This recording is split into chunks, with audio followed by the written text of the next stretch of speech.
The Honda Summer Clearance Event is going on now at Metro Honda in Jersey City. Cruise in a new 2020 Honda Civic LX Sedan Automatic, lease for $119 a month. Or a new 2020 Honda Accord LX Sedan Automatic, lease for $135 a month. Shop with confidence, knowing we're taking every precaution to keep you safe and healthy during your visit. During the Honda Summer Clearance Event, the way to go is Metro. MyMetroHonda.com. Excludes tax, $579 doc fee, zero security deposit, unapproved credit. See dealer for details. Expires July 31st, 2020.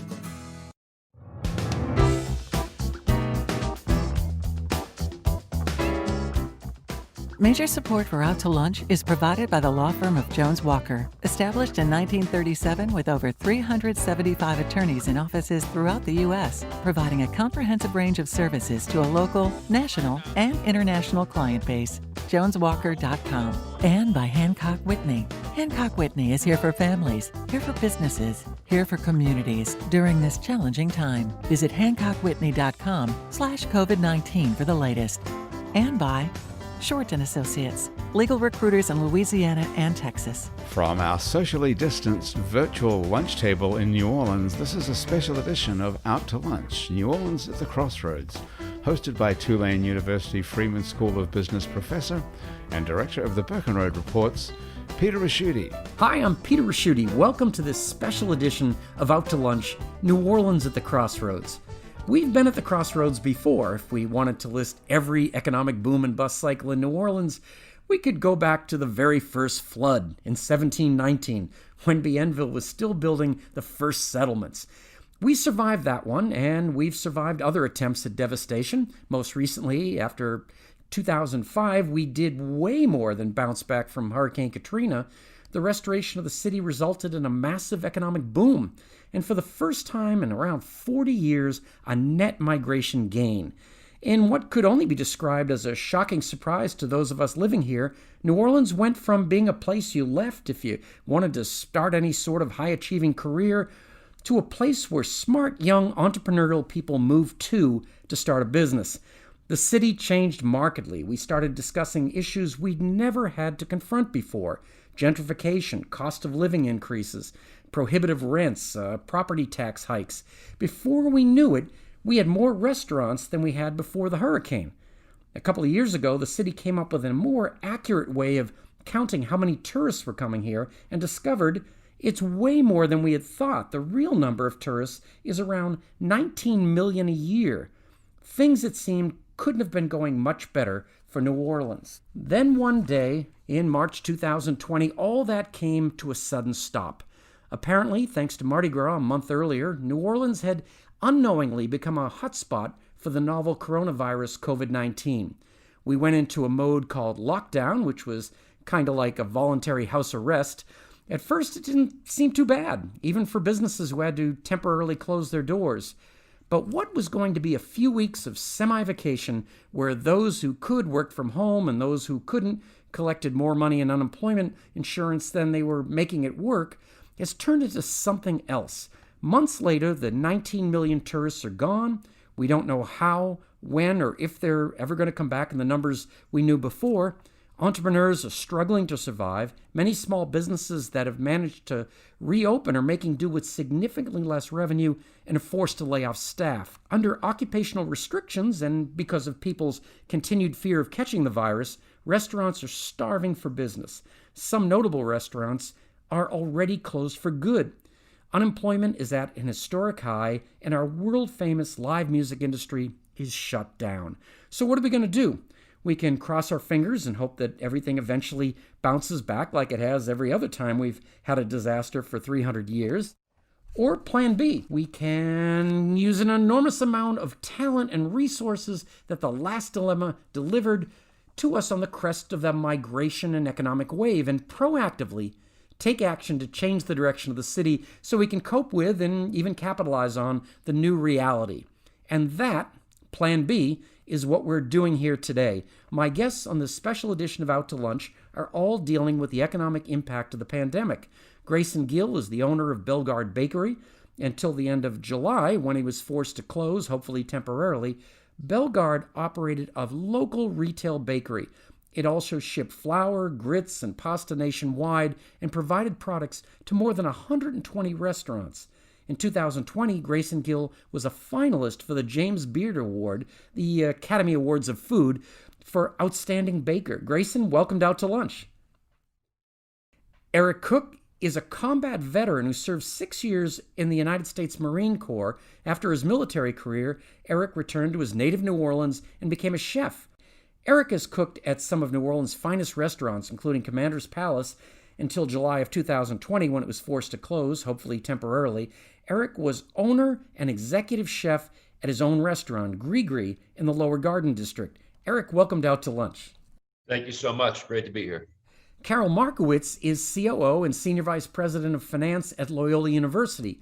Carol was previously the founding executive director of NOCI, New Orleans Culinary and Hospitality Institute. She worked in corporate finance in Los Angeles and has an MBA from the Harvard Business School. Carol, welcome to Out to Lunch. Thanks, Peter. Matt Wisdom is founder and CEO of New Orleans-based TurboSquid. TurboSquid is the Amazon.com of 3D models. It's the world's leading marketplace for the type of 3D models used in everything from movies and video games to commercials and teaching tools. Matt, welcomed out to lunch. Hey, Peter. Thanks for having me. Holly Devon is a writer, senior editor at Anti-Gravity magazine, and founding editor of The Iron Lattice, a New Orleans quarterly arts publication. Holly has written extensively about tourism and urban planning in New Orleans. Holly, welcomed out to lunch. Thanks so much for having me. Kristen Palmer is a member of the New Orleans City Council representing District C, which includes Algiers, the French Quarter, the Marigny, Tremé, St. Roch, and Bywater neighborhoods. Kristen, Peter. Welcomed out to lunch. Thank you. Kristen, you played a very active role in the city's recovery from Hurricane Katrina. You were the executive director of an organization called Rebuilding Together.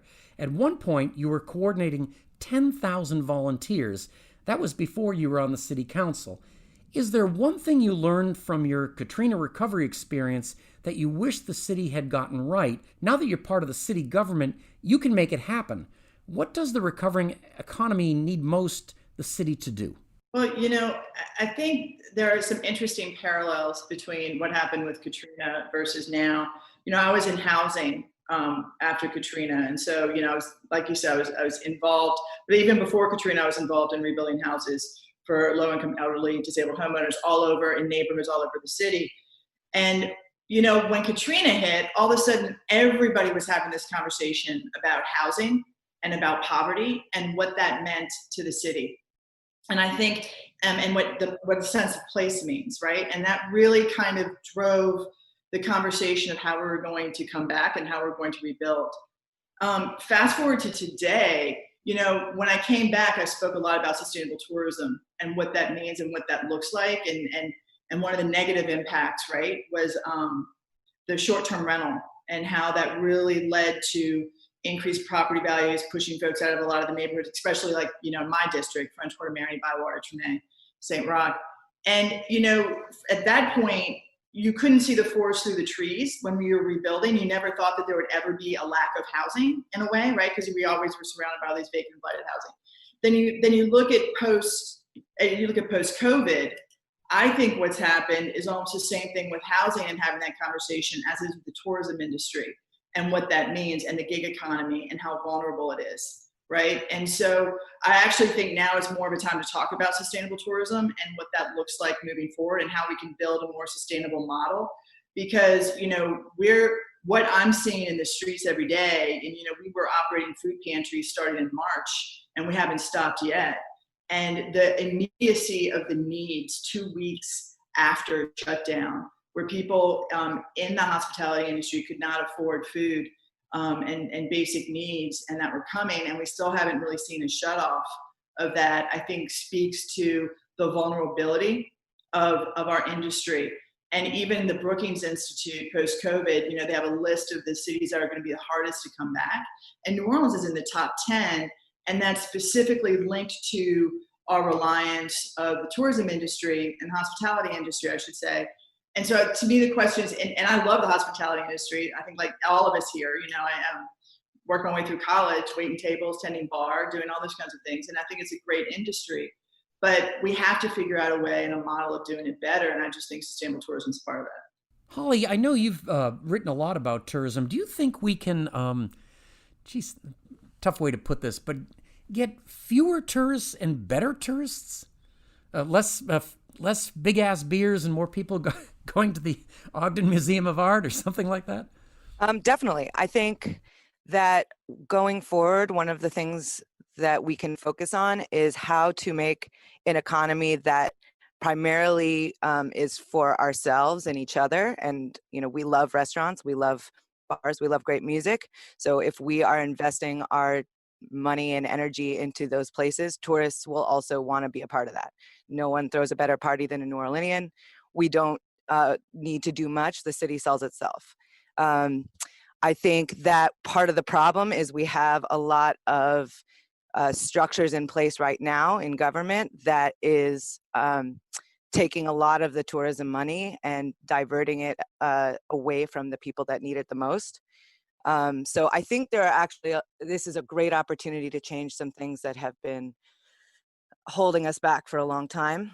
And if we can start looking at our government structures, particularly our tax structures, I think that there is a lot we can do to just shift the conversation away from who we're attracting specifically in terms of tourism, but how we're managing that income. New Orleans is a city of 400,000 people, but many of our businesses are built around a customer base of millions of people, and namely the 19 million tourists who come here every year. And now that the tourists have suddenly stopped coming, we're discovering that a number of businesses simply can't keep their doors open without them.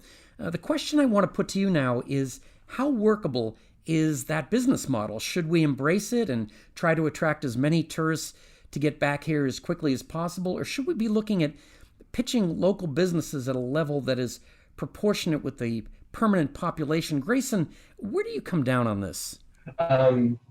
That's a tough question in the sense that there's a lot of answers to that. But I think it's critical, and Holly picked up on it briefly, is that what I'm looking for is a structural change and a systemic change. And I feel like, just like Katrina, I wasn't here for Katrina, I moved here in 2009, but I think that COVID's forcing all of us to change in the same way that Katrina did, whether we want to or not. So now is an opportunity to control that change and to be amicable to that change, whether we like it or not, as opposed to resist it or fight it. But I don't think there's going to be Band-Aids or anything, aspirins for the cancer that we can approach any further when it comes to the structural changes that we need to make in the city, whether that's tourism or economy or public health or transportation or criminal justice reform. Like all of these things, I think now is a time to systemically change those things.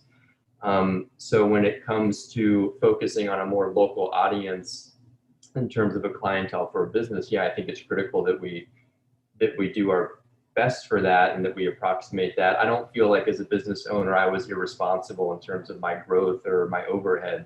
I had a business model that was predicated on wholesale, and the majority of my wholesale customers weren't necessarily themselves predicated on tourism, but just the absolute disruption of the city, and most critically, how, not just as New Orleanians, but how as Americans we eat, where we go to Costco or we go to Sam's Club or we go to Rouse's one day a week. That really denigrates and hurts small people like me, where you don't have a clearinghouse in New Orleans for small local vendors as myself. And it is a city that's very much predicated on the car culture. So it would be great to have a neighborhood cafe in every neighborhood. I live in Miss Palmer's district, and there's plenty of neighborhood cafes that we have there. But it's a great question, Peter, that I don't necessarily have an answer to. Is that I feel like historically and traditionally, the city does have the precedent for the intimacy of commerce between neighbors and between a neighborhood. And I think that, like the rest of America, we lost that because of cars and because of suburbs and because of highways. But there is a lot of precedent in New Orleans with the public market system. So the city still owns the St. Roch Market, which is also in Miss Palmer's district. That's a city-owned building. And for those listeners that don't know, New Orleans up until about World War II had about 30 to 35 public market buildings that were owned by the city, very much like the French market, where local artisans like me or like a butcher or whomever, a vegetable grower, could sell with a pretty fair value rent to businesses or to neighborhoods. And that was populated and pocketed strategically throughout neighborhoods of the city. And I think that's something critical that we need help from the government. I don't want to look to capitalism or private enterprise as being the solution for, I think, these really intimate, ancient needs for commerce and the commerce of food. And I really think the government needs to step in and take not just a role, but I think take the baggage and the weight off of small people like myself and like Eric, for example, to make things like that happen. I don't think that we need to rely on the private market to privatize public needs and public solutions. I think that the public, in the form of the local government, should be the ones that are stepping up to provide those solutions for people like myself and to a lesser extent Eric. Eric's more of a chef, but in terms of small artisans like me, I think it's critical that the city do what it can and use current resources, like, let's say, the St. Roch Market, which we own. We own that building, and make it a real market. Make it a place for people to go and eat fresh, healthy, local food, and that's good not just for the economy, but also for ecology in terms of what we're doing to our land and the surrounding farms and everything else. Matt, I wanted to ask you, you've been really one of the city's most successful entrepreneurs, and we talk about diversifying the economy. One of the problems we really have, whether or not anyone wants to talk about it, is we can get some companies to move here, but it's kind of a tough sell. We're weird. They want, people want kind of a cookie cutter place to go to, and what would we need to do on the entrepreneurial side to make more Matt Wisdoms? Well, the entrepreneurial side, thank you for the lead up there. The entrepreneurial side is, we're growing, we're doing better than we ever were. It's another one of those things. It's another post-Katrina thing. We've been fighting this fight to have people want to start companies here. The number of times I've been in conversations with people trying to come here who are like, hey, what's the school situation? They need public schools they can count on. And literally, if they were like, we could get a school as good as a Lusher or a Franklin or whatever and be guaranteed that, we'd be in a totally different landscape. Like, that is the number one thing, is like a reliable school system that I end up dealing with. But I'd say, like, just in terms of some of the questions you've been asking, I think about this sort of two ways. What we've just had happen to us, separate from the pandemic, is the future just got rushed forward at us about what things are going to look like 5-10 years down the line. This is Matt Wisdom. And what you're seeing is that Squid. Wall Street and the rest of this have literally bet trillions of dollars on the vision of machines delivering food to us and running things and automation, Amazon. So I think that there's the near term, that Grayson was talking about. There's the near term and like what our experiences are. But just as a city, the part that's sort of freaking me out, my partner, she just dropped into Whole Foods in Metairie, stopped in. A lot of it's sectioned off for Amazon Prime pickers who are just grabbing stuff as fast as they can and walking out. And there's a dystopian side of this, which is like, right, how are we eating? There is some portion of what's happening very soon is machines are going to be sourcing everything and sending it to us at a cheap cost. And then there's the local artisan social experience that's on the other side, where you go to seek out people, have food that's hand grown, we know why it's there. And that bifurcation has happened at lightning speed. And we've just now seen what it looks like. And it's a bit terrifying. New Orleans is that place where we'll get, like, people want the experience. So like, how do we supply that part that's the human experience here? That's why people love us, and that's the big deal. The entrepreneurial side is people want that, and getting companies. So we have an office space down in downtown, 13,000 square feet. 0 people want to work there now. Totally empty. Every single month, nobody will go back. We're sitting there. There's a big diffusion from California, from New York. Some of that's getting away from hotspots, but people don't want to pay those rents. So the question is, on balance, Turbo Squid will have some people who now you can work anywhere from, as long as you do your job. Some people move away. Some people move here. New Orleans is going to be competing for a great place to live against all these super expensive cities, whether it's San Francisco or other areas. Will we win on balance? Because a lot of people are going to work from home. So there's a reshuffling that's happening that is, it's hard to understand where we are. We're positioned to win on some of that stuff, but there's so many different movements happening that it's opportunity. It's terrifying. There are ways that we can win, but it's going to be disruptive, and a little bit frightening. Matt, one of the things you mentioned there that really grabbed me was the idea that we're moving in this direction anyway. It just put it on steroids and a faster track. Can I ask Matt a question? Yeah. So Matt, cities like Tulsa and Savannah are really going after and having marketing campaigns going after that model of people can work from home now, they can work anywhere they want. How do we attract them to our city? Because basically you don't have to worry about a startup company, right? They already come with revenue, they already come with a job. And so they are marketing their quality of life as opposed to trying to get a whole business to move. And it seems like it's something that I've been talking about, Peter, you and I've been talking about that on the calls, does New Orleans have a space for that? I mean, I hear you about schools, and you and I, our kids went to the same school, and we appreciate that.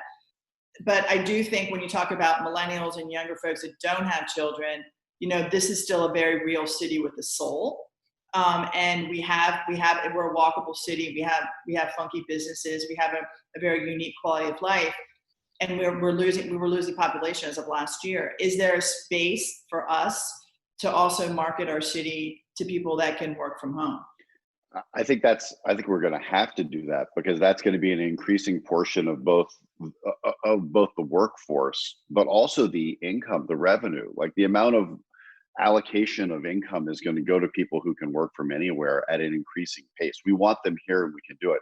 And I agree with you. There's that question of, like, once you start hitting the kid situation, and then you start hitting the school situation, and that's a different problem. And we're doing better than we have on the schools and a lot of stuff. But I think that's critical, because we do have that high culture piece and the low cost piece to offer to folks. Like, I think that's gelling a vision around where we are and where we're going to be, I think, is really important. And that's got to be a part of it. Good, because you see, I think that we're going to lose a lot our restaurants, right? And we talk about how do we flip it so that we can if we have more restaurants per capita, then we can, I know we all love to eat out. I'd love to eat out every single night, but it's not sustainable. And I feel like if we can get folks coming in that can add to it, it would also help. Just to respond to that, I think one of the things I'm hearing, I understand where you're coming from, but I have some concern when I'm hearing that coming from a sector of the population that is dealing with the high cost of living as it is. And I think we all have to be really conscientious that when you are having people making San Francisco incomes in a city like New Orleans, then that's going to really change the game for a lot of us that are still struggling. So something I've been thinking a lot about is less how do we attract more money, because that is a lot of the model that we're working with right now, and more how do we reshuffle the resources we already have. I think that is really important for us to take a look at the major economic shifts that are going on in the vulnerable populations of New Orleans. So ever since this hit, Kristen mentioned this earlier about food banks, things like that.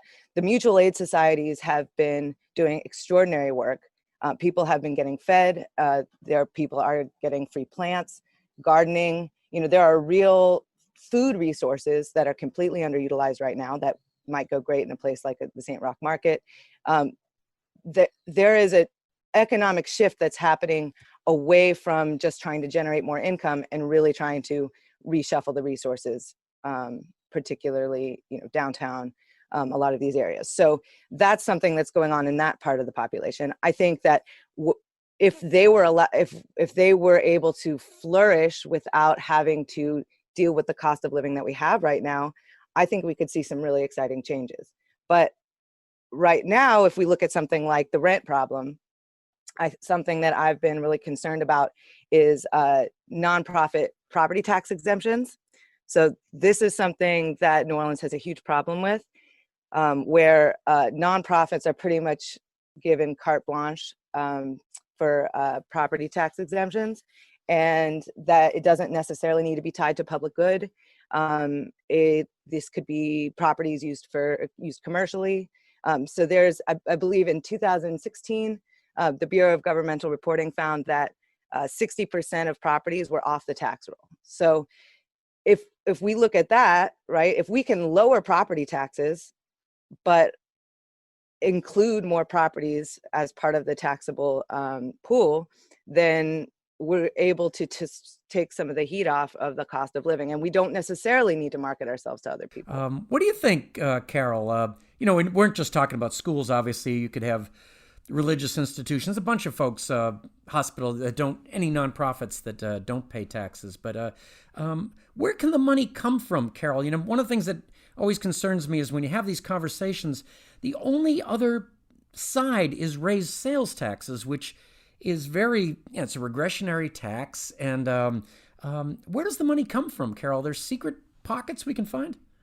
Well, this might not be a direct answer to that question, but I really want to give voice to something that I've been very passionate about over the last several years, you know, in my involvement with the Culinary Institute, is that I think what this pandemic has really brought to light, as we've talked about so much already, is like our over-reliance on tourism. And as it relates to food, I think that I see a huge, broad food economy as going from plow to plate, right? And there's like production, there's packaging, there's marketing, there's distribution. I mean, there's a whole industry with different segments of that. And I would say that we only focus predominantly on the plate side of it, right? For the most part.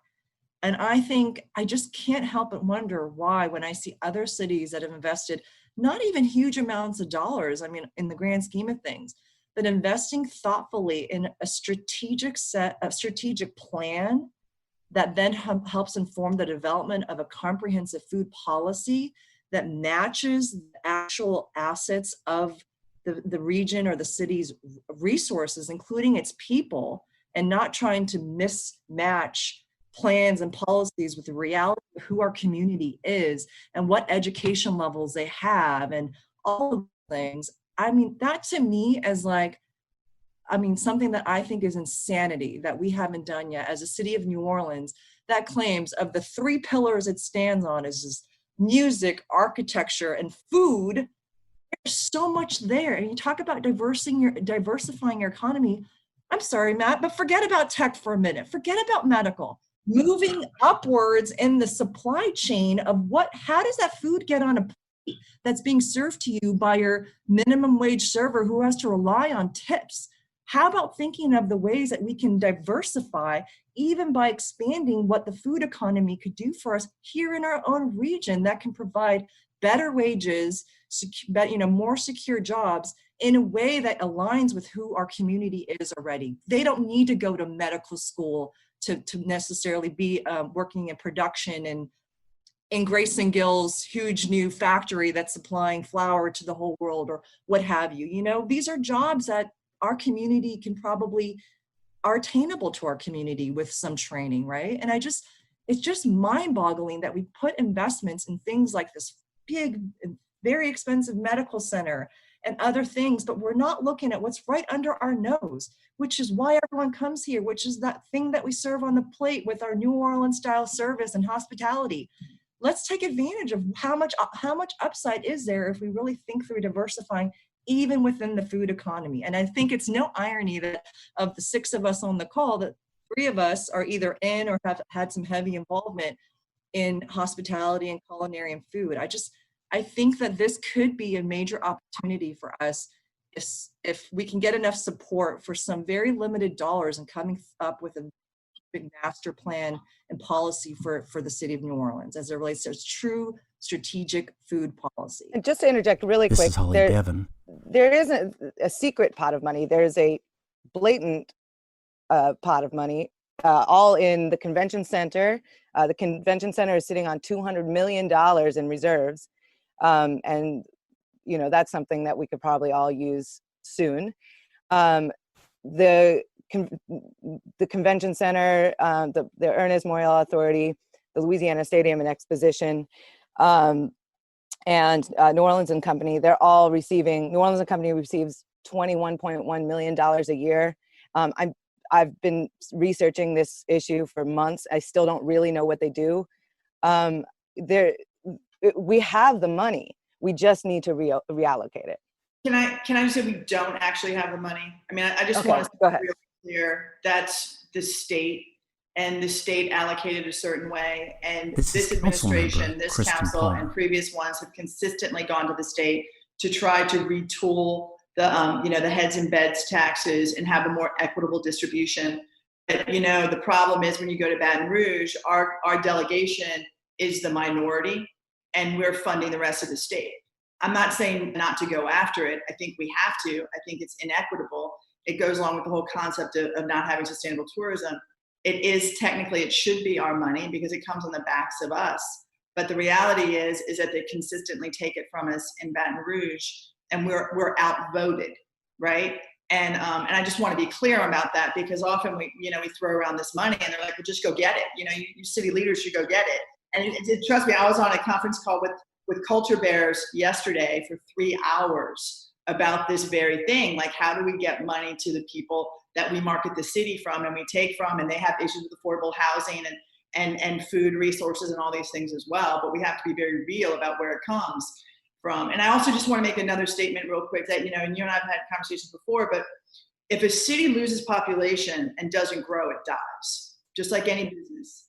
And if we don't attract people, and if we don't bring in new folks or whatever, or even market to the people that we lost, which would be my high point, right? Market in Atlanta and Houston, we're going to die.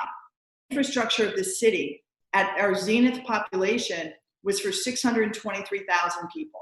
When Katrina hit, we had 473,000 people. Today, we have 400,000 people. When we talk about money, we have to realize that we're dealing with an infrastructure for a population of 600,000 people that we don't have, who aren't paying into the tax base. So we are consistently going to be at a loss if we don't increase our population base, because we're paying for this infrastructure for a much larger city. Absolutely. And it's not a simple issue. I know it sounds weird, and I am like 100% with you. Like, we need to market to get folks that we lost first. I mean, I also think that we have to bring everybody in here, because the reason we have high cost of living is because we have a shrinking tax base, because we're not putting enough housing on the market. And it doesn't matter if it's just for affordable or market rate, we are not building housing to the degree that we should be building housing, because it's really friggin' hard to do business in this town. And I can go on for that for a while. But I mean, this isn't about housing. But anyway, so I just wanted to interject. I'm sorry. No, I agree with you. And I think that it's, just to be clear, I know it's a state issue. And for instance, the nonprofit tax exemptions, that's the Louisiana Constitution. So that's I'm with you 100%. And I'm and we have to have this conversation as a state as well. And I think that you made a really good point there. But go on ahead. Look, the orthopedic surgeons come in. I don't know if they still come, but like, what is the New Orleans and Company, or what are they doing, right? Those folks come, and if you, at least for me, talk to different restaurateurs, they tell you they spend surgeons drop a lot of money in the restaurants. It's good for the city. This is what Peter was saying, I think, was like, who are the tourists? Like, who are people who are coming, who are like buying into our culture and doing that? Like, that's a great convention. In my world, most people don't love conventions. And so this is a question, was that whole business gone? I mean, we wrote that out of all of our budgets. Nobody wants to go anymore. There's Zoom conventions, which is a horror show just unto itself. Like, I don't know what the situation is with the convention center at all. I mean, I don't know that business comes back. I wanted to, for the sake of our city, in terms of the orthopedic surgeons. We want them, we want people to come and enjoy this. But that's another possible casualty, is that you don't have to spend all this money to go and have people, your staff leave and be unproductive in terms of the direct line of work for a week so they can go party in another city. Like, it's not clear that businesses are going to keep doing that. When people in the media talk about New Orleans, they generally lead off with something like New Orleans is best known for its food and music. But by food, what they really mean is restaurants. Commander's Palace, Emerald's, Bayona, Arno's, Galatoire's, and a host of other restaurants, too numerous to name, because there are over 1,400 of them. On July 24th, Mayor Cantrell put the city into shock when she announced that in order to flatten the curve of the virus infection, she was going to discourage people from hanging out on the street by outlawing drinks to go. One of the immediate unintended consequences of this decision was to hurt restaurants. Restaurants who were struggling to survive were selling meals to go. Along with meals, they were selling drinks to go. Drinks are around 30% of a restaurant's income. For music clubs, that's probably closer to 100%. So when we say we're known for food and music, the truth is that neither our restaurants or our live music industry can survive without alcohol. The answer to this next question might be just a flat no, but while we're rethinking the economy of the city, we have to ask it. The question is, if our goal is a diversified economy, do we need to find a way to sell food and music that doesn't depend on alcohol? Eric, I gotta have you lead off on this. Well, I want to follow up. When we talked about earlier, they said, what does New Orleans really have? And we mentioned that it was music, architecture, and food. What I've always said, since I'm born and raised in New Orleans, and I've watched the city change over my life, and I'm 50 years old, and I've seen a lot of changes go on. I was here during Katrina. Obviously, I stayed in town. It's made all these different changes along the way, but you watched it, the companies leave. You watched, we used to be the most powerful port in the nation, and that's the first thing my mind always goes to is what happened to our port, And for me, New Orleans, I've always telling people that we're food, music, and booze. And that's pretty much it, because we've lost our Fortune 500s. We've lost the oil business. Our port, to me, I don't see a growth in the port. I see, we're switching it to be some kind of Disneyland cruise ship terminal. And I think we're losing what we talked about earlier with the effort to bring that plow to plate type situation to New Orleans for what we really represent as a city. Yeah, we've got this great 300-year-old culture. We've got the French Quarter, but the French Quarter doesn't get half of the attention it should get, because 40% of it that people visit is just filthy and dirty and bars, and that's it. And our riverfront, yeah, we work. It's changed. We try and beautify and do some things, but I always think like our amazing natural resources that we have here in South Louisiana should funnel right through the city of New Orleans. And unfortunately for us as restaurant owners, we can't buy a lot of our own seafood. You can't buy redfish for a restaurant in New Orleans in Louisiana.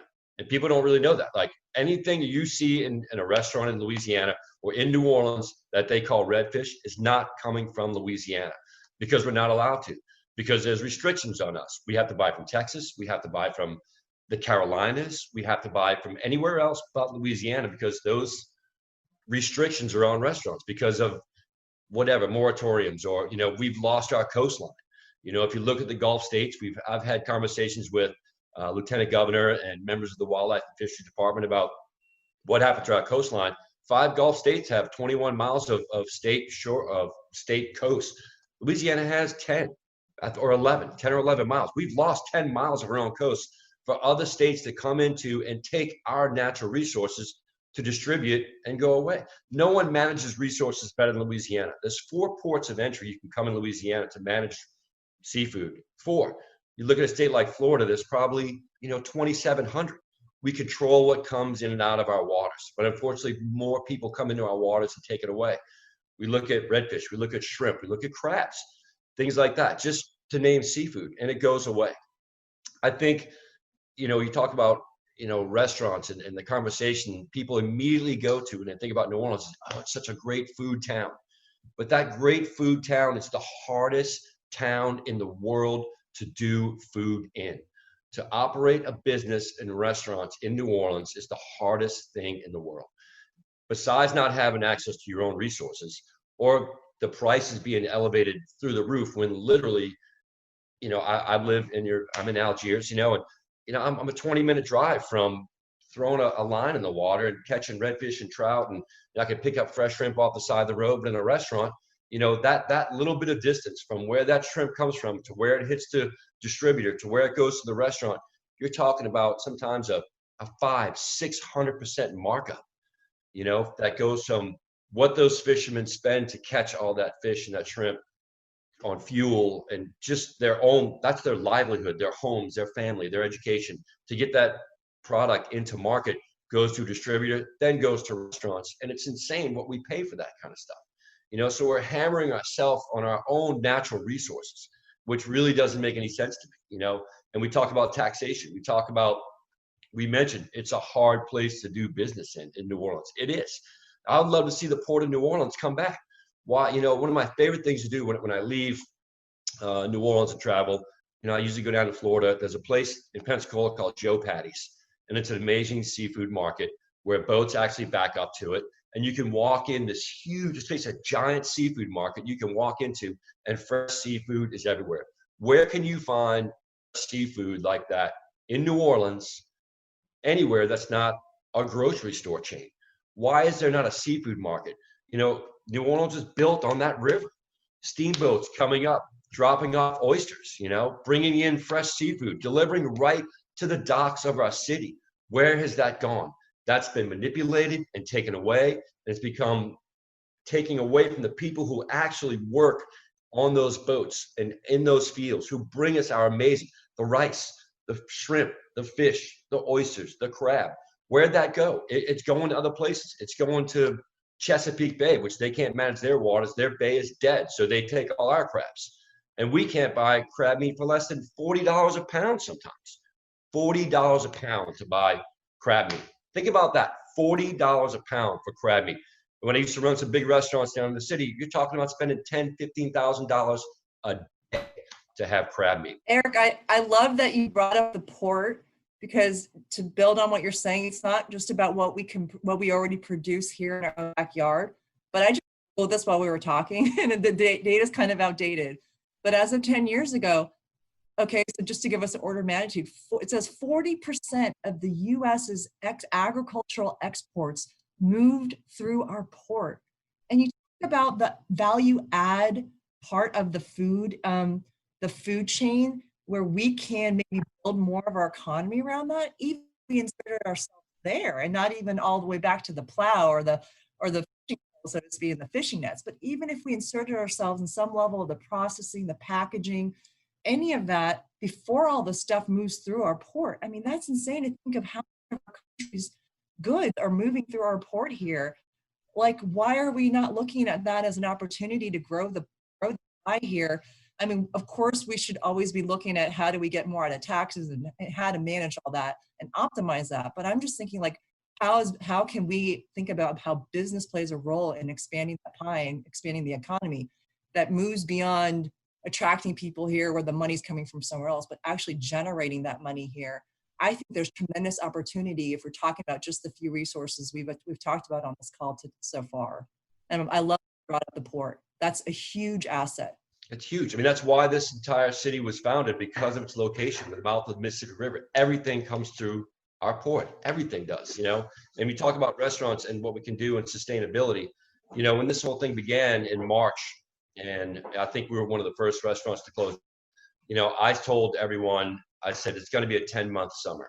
You know what I mean? Because once you lose spring, get into summer, traditionally, since I've been working, you know, in the early 90s, you know, in the French Quarter, when I worked at Brennan's in the French Quarter, you know, you knew in summertime, that was it. It was over.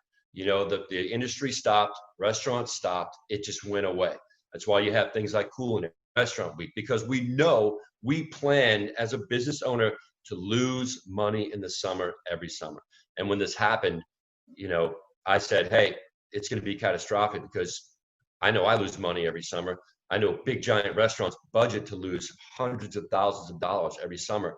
And that's something we got to work on. Why don't we have, you know, we cannot sustain our own, you know, industry as restaurants in New Orleans. You have to lose money. We're 100%.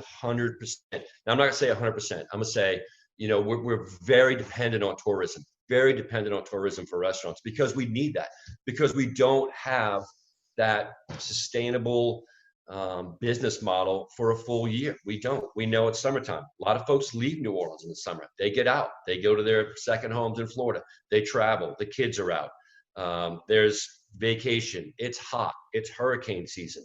The convention center doesn't book anything because people don't want to put deposits down on large conventions and possibly lose that money or reschedule because of a storm, which we're having a very active season. You know, we have to look inside. We talked about having all these restaurants. I remember, I think before Katrina, we were around 500-600 restaurants, somewhere around there in the neighborhood. After Katrina, 10 years later, we're 1,500, you know, and that's insane to me. But what's happening is you see, you know, as a young cook, when I was, you know, worked at the big restaurants, I always said, oh, we need the small restaurants. We need the small restaurants. So, you know, you're in that juvenile phase of cooking, like you want to do all the hot, fun, trendy stuff. But we had the big restaurants, you know, the Antoine's, the Commanders, you know, the Brennan's, the Galatoire's. They kind of ran the show. But now if you see the restaurant trend that's going in New Orleans, you know, I'm a restaurant owner, you know, and I'm look like some guy, you know, off the beach, you know, but that's the trend. People are opening up smaller businesses in smaller neighborhoods, more bistro, more cafe. What do you think about the whole street scene of turning New Orleans into like restaurants with on-street This is dining? Matt Like I saw Wisdom that from and Turbo thought, Squid. fantastic. The French Quarter being an open pedestrian mall, that kind of stuff. I love that. Yeah, I love that idea, but we have to go back to, like, when I worked in the quarter, and I worked there for 14 years, the hardest part about working in the quarter is getting in and out of the quarter. We already have no parking. There's no parking garages. We don't want to build garages in those parking lots and block our view of the river, I guess. I don't know what it is, but to change it to a pedestrian mall and not allow vehicles in, now you're asking the thousands and thousands of hotel and restaurant and bar workers to park in an area that is traditionally not as safe as could be to park closer into where the action's going on. What do you do? So you have to build outside of, and again, when we were offered the opportunity to move outside, it's a way to generate income for the city as well too. You pay a lot of money to have tables outside. Trust me. You pay for the air above your balcony. You pay for the sidewalk that the city owns. You carry the city as an insuree on your insurance because they own it, but you maintain it. There's got to be a change in that. We talked about taxation. People, think that the misconception of restaurant owners is that we're just swimming in piles of money because we're making all kind of money. And I'm telling you right now, if you're a really, really, really, really good operator, you might stay with anywhere from 7 to 10 cents on a dollar. You know what I mean? And that's if you're great. The average is somewhere between 3 and 5 cents on a dollar, because the amount of taxation, the amount of money you spend, the labor, the insurance, the spaces, the rent, everything that goes on. I mean, you're talking 3 to 5 cents on a dollar. And, and the people who are moving into these smaller restaurants are doing it because they can manage those small numbers. And we're trying to get that neighborhood place going. But without tourism, New Orleans is built on tourism. I think we need to bring people here for a different reason. The Super Bowl, is one of our biggest money generating events because people know New Orleans knows how to throw a party. Because we do. We've got that food. We've got that culture. We've got that walking city where you can walk from hotel to restaurant to venue, and we need to bring that back. The open space in the French Quarter would be amazing, but we have to protect the folks who are going there.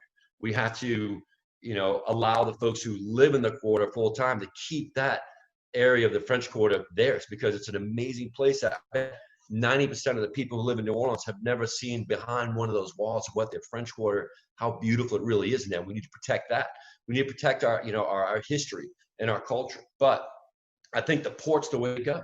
Well, to go back to the port, the reason that we lost the port is because the Board of Commissioners in 1984 consciously shifted away from a shipping economy to a tourism economy.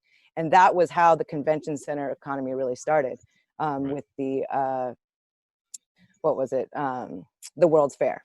So yeah. I think that that's really important to look at, because there are a lot of behind the scenes decisions that are happening a long time ago. And we think of ourselves as having this identity of a tourism city. It's pretty recent, and it's not necessarily an identity we chose for ourselves. And Grayson, you're a big part of this food equation. What do you think? I've got quite a few points I want to bring up, but and I'm not calling anyone out. And I think a critical lesson in my life has been something that Martin Luther King Jr. said, that we're never trying to defeat people, we're trying to defeat policies. So just want to preface everything with that. But I've been running what I would assume is a sustainable food business in New Orleans for 8 years, and I've never seen a dime from the city, the state, or the federal government to help out with anything that I've done. Sourcing organic food, sourcing local ingredients. I've never gotten a nickel from anybody. So that's a huge issue. On my end, I also think something that Carol was mentioning and that all of us have been talking around is that I think that you can make the argument, which I'm not going to do now, that COVID's been an indictment of the American diet, because our vulnerable populations that are suffering most from COVID are suffering more than anything from a terrible diet, terrible food. So I'm one that really, is a proponent of public health and preventative care. So as Carol said, I would like to just maybe tear down the new hospitals that are built and just build urban farms and prenatal facilities and playgrounds and all of those things, because I think preventative health is something that's much more, it's not as lucrative financially, but emotionally and ethically and socially, it's much more profitable for us as a city and as a community. And I think also something that we're all talking around but agreeing with for the most part is that in order to make New Orleans more attractive to other people, I think we need to address the people that live in New Orleans now and make New Orleans more attractive to the people that live here now.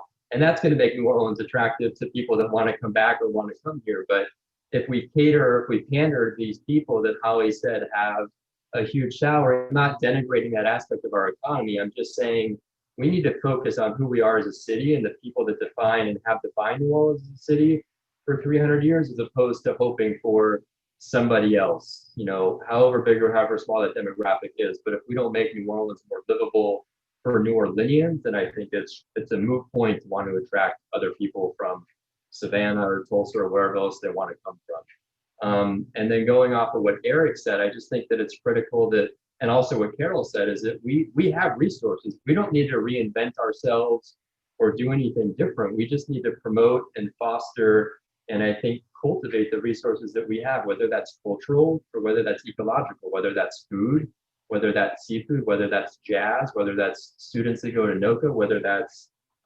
poets and writers and painters that live in the Treme. This is our culture, and I feel like the cultural economy has been appropriated from people that make that economy. And as Holly has been alluding to, and I totally understand what Ms. Palmer is saying, that we don't have control over those tax funds, but I feel, and I'm not trying to be insensitive, but it's very much a plantation economy where the people that generate the culture, the people that make New Orleans what it is now and have been doing for hundreds of years, are still being, we're still being exploited and taken away from, whether that's going to Baton Rouge or whether it's Cisco or US Foods or these companies that just use us as a mattress to extract and take away and not invest locally. But as we all know, we live in a society where we can be accountable to ourselves, and politically we can be accountable and have our leaders be accountable for us. And I think it's critical that we start doing that. But at the end of the day, it's about that systemic structural change. And I don't feel like we can have, good public health policies without help from the state, local, or federal government.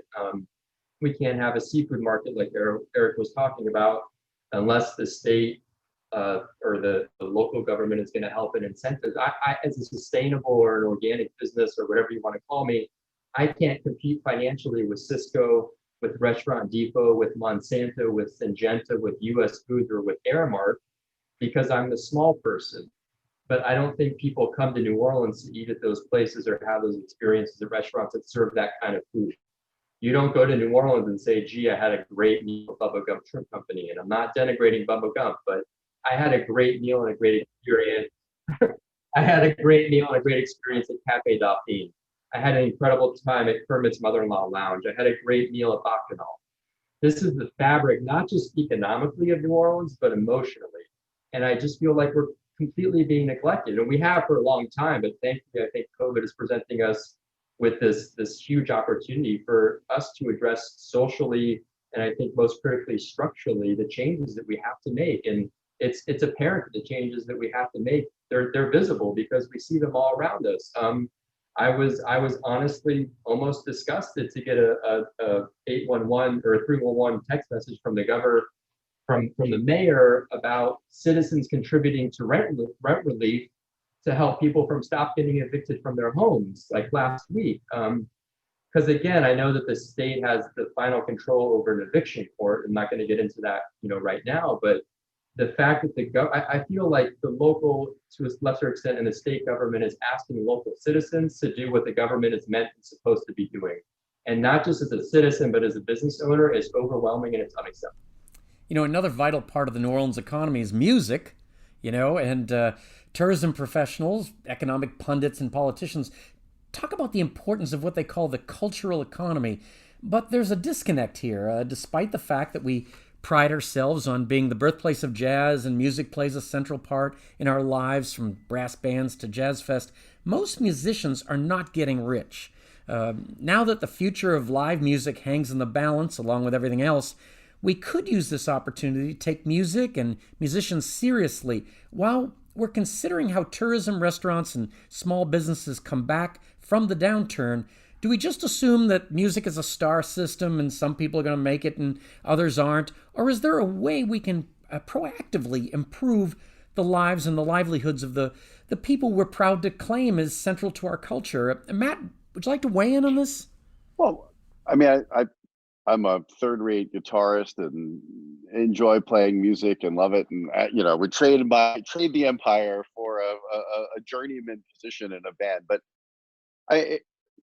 this is some of this comes back to, I think, one of the ways that this discussion is hinging, which is there is an idea of wealth and resources that's running through a lot of these conversations. And I would argue that New Orleans is in fact a culturally rich, economically poor city. We do not have the resources that we need. We are far from it. We cannot afford our drainage. We cannot fix the roads. So we pay hundreds of millions of dollars in destruction to our cars because we can't have basic roads. Like if you see what real wealth looks like in other places, it is staggering, and it is a different thing than what we have. So there is a very small pie. And I agree that the convention center is holding a lot of money. It's not sure, like that's one of the only pies we've got. But so we're really sort of stuck in this place. And like, how do we build up the city for itself? I mean, one of the things I think the state banned us from is raising the minimum wage. I don't know what the restaurant owners would think about that stuff, but we need there to be more just basic income in the city to The enjoy. LRA will fight that. So the what? The industry will fight. The industry won't like that, but that's one of those questions. I'm sorry. I'm not just saying it's also, you can say government this, government that, but a lot of it's also industry driven too, and the lobbyists in Baton Rouge, and it's like this vicious cycle. I mean, Matt, I totally agree with you. But when you look at the hospitality industry, the median income is $20,000 a year, right? And people don't realize that. In the rest of America, the AMI is $53,000. In New Orleans, it's $36,000 in New Orleans. So we are an incredibly poor city. And I think we have to recognize that on top of, all of our, and Matt, I'm glad you brought all of our infrastructure needs, everything is a constant drain. And we do need a structural shift. I mean, I absolutely agree with that. And I absolutely agree with what Grayson is saying, that, you got to focus on the people first. I mean, in Charleston, I loved the mayor there for many, many years, said every decision he makes is first for the resident. And then everything else follows. Then you get tourism, then businesses want to move there, then all these other things happen. And I totally agree with that. And I do think you've seen a shift, especially with transportation, other things of what we're doing, the complete streets work that I did initially. We're seeing a seismic shift in how we're redoing and retooling our city. But because we are so poor, right, we're going to always be, we're behind the thing. It just means that I think just what you're saying here is we have to look for creative, innovative things. When you talk about the port and your lack of resources for fish and farming and the things that Carol's talking about as well, I think we should be looking at phase 3 for the convention center. I mean, right there, why would we want to turn that into a tourism-based economy right there on the river when we could have something like a huge market with the boats coming in off there that would actually wind up not just being an attraction, but servicing all the restaurants and all the other businesses there too. I mean, that's how we should be looking at how we retool this, Just to look at the musician question, this is definitely the world that I move in. This is writer and publisher for all of us, Holly we Devon. can't pay our rent. So if you want to do one thing to preserve the musicians in New Orleans, the rent is not sustainable. And I have been talking around it a little bit. When we talk about cost of living, we are living in a state of suspension. All of the costs are as if the economy is as it was, and it isn't. And, as was mentioned earlier, we don't know if convention tourism is coming back. I think it would be great to use that space in a different way. I think we have so many possibilities. There's so much we can do to redistribute a lot of the wealth that we have. But first things first, people are going to start getting evicted. And the second that federal funding gets cut, we are going to live in a hellscape. It's not a joke, and it is immediate. And musicians are struggling enormously. There's people don't really want to pay tips for a Zoom performance anymore. It's over. So, I understand that it's complex and that you can't just pay lower rent. I'm saying that the property tax issue, the reason I'm passionate about it is when I sit down and I look at the system, you cannot convince a landlord to lower rents until their costs have lowered as well.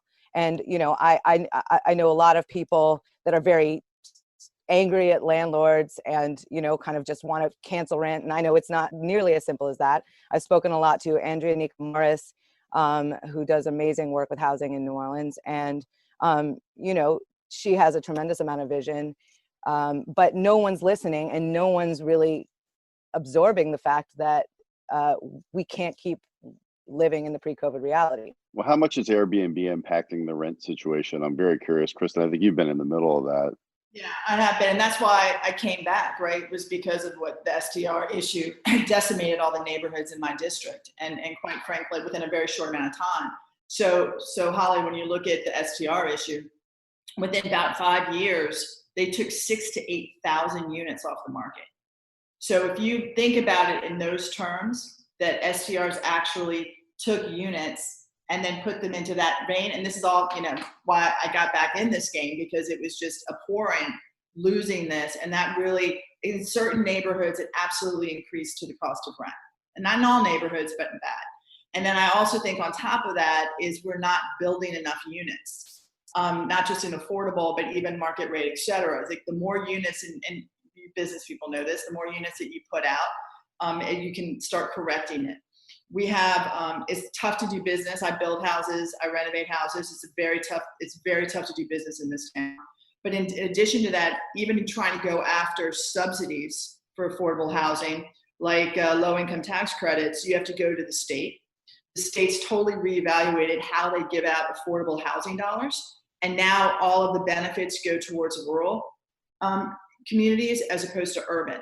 So all the money that we had post Katrina that was going to affordable housing, a lot of that now has been rediverted towards rural. And I'm also going to say too, it's about time to start really focusing on all these vacant and blighted houses and pushing them back into commerce. And we have to be unapologetic about that. It's been 15 years past Katrina. And what we're doing is by not getting them back into commerce, we're actually exacerbating the affordable housing crisis. And look, and Andronika and I go way back, and we were talking about this last few days ago, and we both are trying to find policies that we can get these properties back into commerce, because if we don't, then it's again, it just like you said, it hurts our tax base. We can't get more people coming in here, and we can't get, more importantly, affordable housing. And which is another reason why I've been focused so much on transportation, because we've been consequently pushing folks to like New Orleans East and parts of Algiers, where we have less transportation options than we did post K, right? Which is why I'm like fanatical about complete streets and ferries and buses.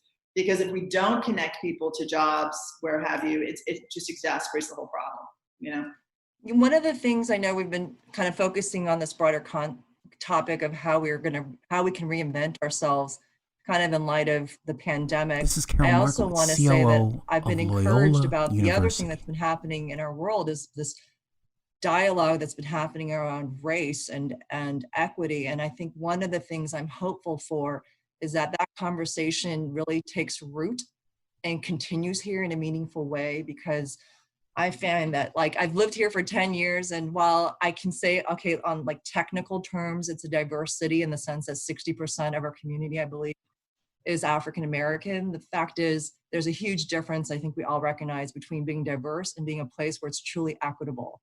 And when you see the socioeconomic lines so clearly driven along the paralleling those the racial divide, if you will, in our city, I think it's just telling that we have to address that if we're going to preserve what's special about us and maintain that authenticity that basically makes all of us love the place that we live, but also brings those people to visit New Orleans. And if we don't really look at that more mindfully about how we preserve that in a responsible way by creating more equity, I think a lot of the conversation we've been having is really about that. And I think we haven't brought up the word race, but I'll just say that conversation, I think we need to be more open and explicit about the changes we need to make specifically around making it more racially equitable.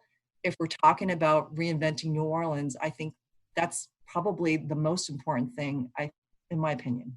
Well, it goes back to what Grayson was saying about a plantation economy. Yes. There's an unbroken line of controlling Black labor in Louisiana since its founding.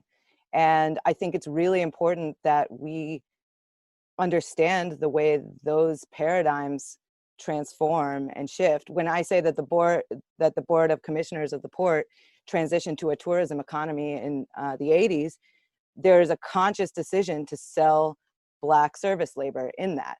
And not only to sell that labor, but to sell the culture that they created out of that hardship, and it's particularly egregious to commodify that when you consider that that's an act of resistance. Jazz is resistance, and jazz is historical memory. And we have to respect that memory and change the way that we do business, recognizing that so much of global prosperity is predicated on the plantation system. And it's hard. A lot of the work I do, I work with the Whitney Plantation, and I'm a historical interpreter.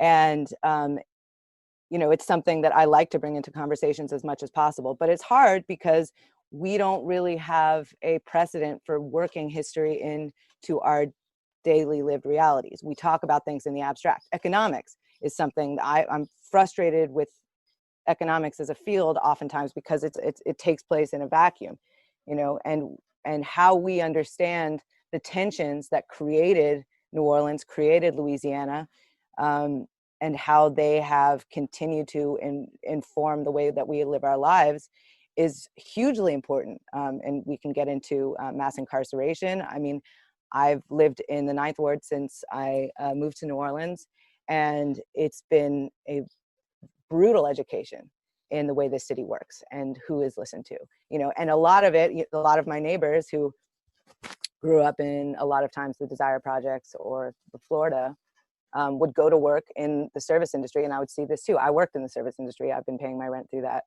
as long as I've lived in New Orleans as well.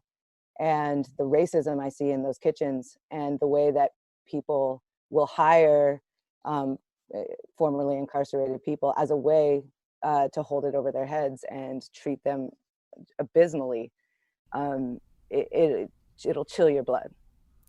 The COVID-19 pandemic has pushed both the global economy and the U.S. economy into uncharted waters. Now, here in New Orleans, after a few years of buoyant growth, we're back in a position that is relatively familiar, recovering from a disaster. We've done this before. As significant as the city's current financial downturn is, and it is significant, we know we're not going to be destroyed by it. We're all determined that we're not going to lose our restaurants. We're not going to lose our musicians. We're not going to lose our small businesses. We're going to find a way to coexist with tourists at whatever numbers they return in. But none of this is going to happen if we just cross our fingers and hope for the best. Looking back, it's easy to say New Orleans bounced back from Hurricane Katrina. But that bounce back was the result of a huge amount of hard work, dedication, and determination to save the city by every single New Orleanian. This recovery is going to be no different. Thankfully, we don't have the physical devastation to deal with, but we do have an economy to rebuild. It's going to take everybody's contribution in one way or another to keep the city the great American treasure that it is. Maybe you're a musician or a small business owner who's dedicated to staying here and staying in business. Or you're a citizen who makes a point to buy local, to support a local restaurant, to go online and buy a t-shirt from a local musician's website. Each in our own small way, we can all do something to help New Orleans get our thriving economy back. And we all have a voice to talk about it, to share our troubles, and to encourage each other with ideas and concrete plans for getting to the other side of this unforeseen pandemic-induced economic downturn. Thank you to everybody in New Orleans who is hanging in there, and today special thanks to my guests for hanging in here for the past 60 minutes. Councilmember Kristen Palmer, Chef Eric Cook, owner of Grigri Restaurant, Holly Devon, senior editor at Anti-Gravity Magazine and founding editor of The Iron Lattice, Matt Wisdom, founder and CEO of Turbo Squid, Carol Markowitz, COO and senior vice president of finance at Loyola University, and Grayson Gill, owner of Bellegarde Bakery. Kristen, Eric, Holly, Matt, Carol, and Grayson, thank you all so much for joining me today on this special edition of Out to Lunch, New Orleans at the Crossroads. We edited this show to fit into our time slot here at WWNO. You can hear a longer version of this, our entire unedited conversation, by listening to the Out to Lunch podcast. You can find and subscribe to the Out to Lunch podcast anywhere you get podcasts and on our website, itsneworleans.com. If you want to know what we look like, you can find photos from this show on itsneworleans.com and on our Out to Lunch social media. These photos were taken today by Jill LaFleur. You can find more of Jill's photos at lafleurphoto.com. Out to Lunch is a production of INO Broadcasting for itsneworleans.com and WWNO 89.9 FM. The producer of our show is Grant Morris, our technical producer is Eric Merle, and our researcher is Maggie Mendel. I'm Peter Raschuti. Thanks for joining me for this special edition of Out to Lunch, New Orleans at the Crossroads. I look forward to meeting you again next week around the lunch table for more business, New Orleans style, on Out to Lunch. Major support for Out to Lunch is provided by the law firm of Jones Walker, established in 1937 with over 375 attorneys in offices throughout the U.S., providing a comprehensive range of services to a local, national, and international client base. JonesWalker.com. And by Hancock Whitney. Hancock Whitney is here for families, here for businesses, here for communities during this challenging time. Visit HancockWhitney.com/COVID-19 for the latest. And by Short & Associates, legal recruiters in Louisiana and Texas. Mitchell Foreman wrote and performs all the music on Out to Lunch. You can hear Mitchell's music anywhere great jazz is sold or streamed, and at mitchellforeman.com.